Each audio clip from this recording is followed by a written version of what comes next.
Wengine wamechagua kukufanyia yote leo. Mimi nimechagua kuwa tulizo lako milele, hata wengine watapokuwa wameenda.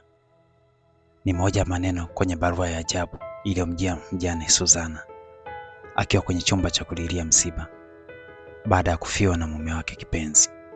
Ilikuwaje? Basi ungana nami Dastan Kawili Story kila nipo hapa. Muda usisahau kusubscribe, like, comment na kushare kwa marafiki ili wafikie wengi. Hii ni story fupi ya kusisimua. Mjane alipewa barua kwenye msiba. Tuone ilikuwaje.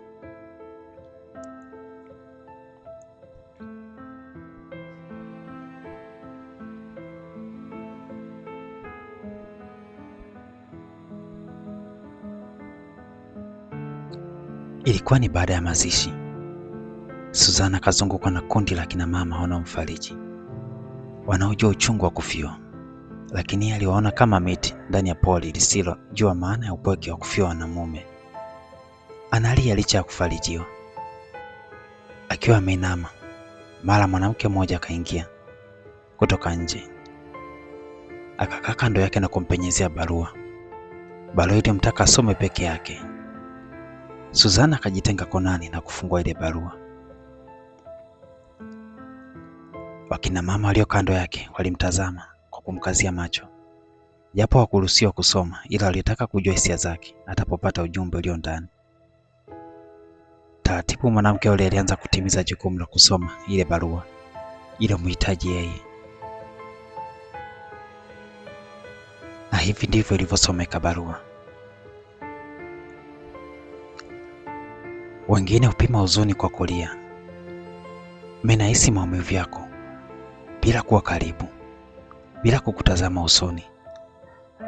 Najua kile moyo wako unapitia, hata macho yako yanapokuwa makavu, ukituzuga kwa tabasamu.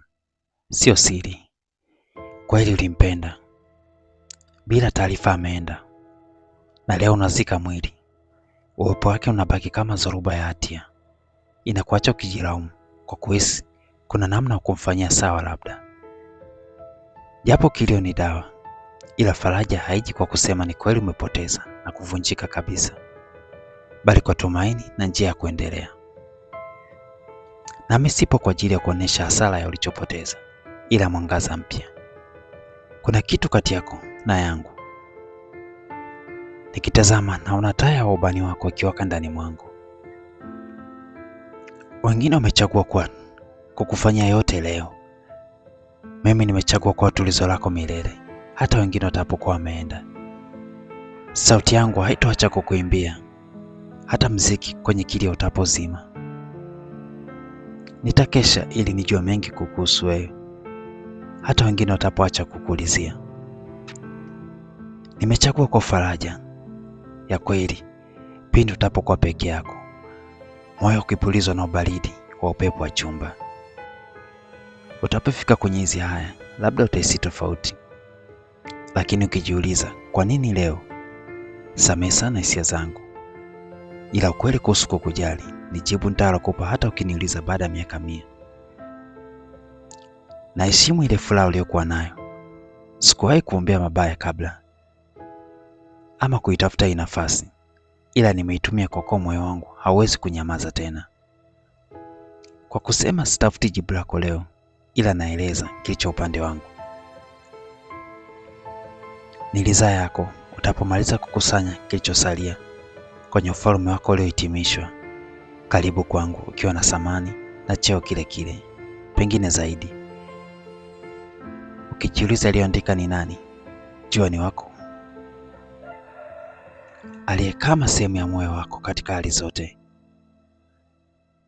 Amini umejeruhiwa ila hujapoteza. Usiache kula, usiache kutabasamu. Ukihisi uchovu pumzika. Mimi nipo kunje na sambaza chai kwa wageni waliotoka kufika. Mjane akaikunja ile barua na kuifunga kwenye kanga.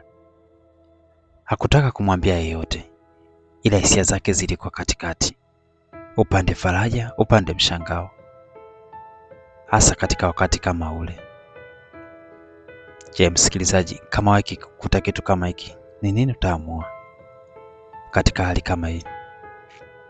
Basi hii ni simulizi ambayo inakuacha na maswali, inakuacha ujaze majibu mwenyewe. Ni barua iliyomfikia mjane Suzana.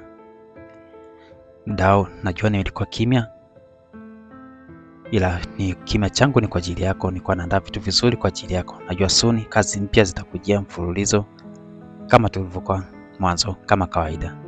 Usiache kusubscribe, kulike, comment na kushare kwa marafiki. Kurasa ni Stories za Dastan. Share ili wafikie watu wengi. Nikutakia siku njema. Asante.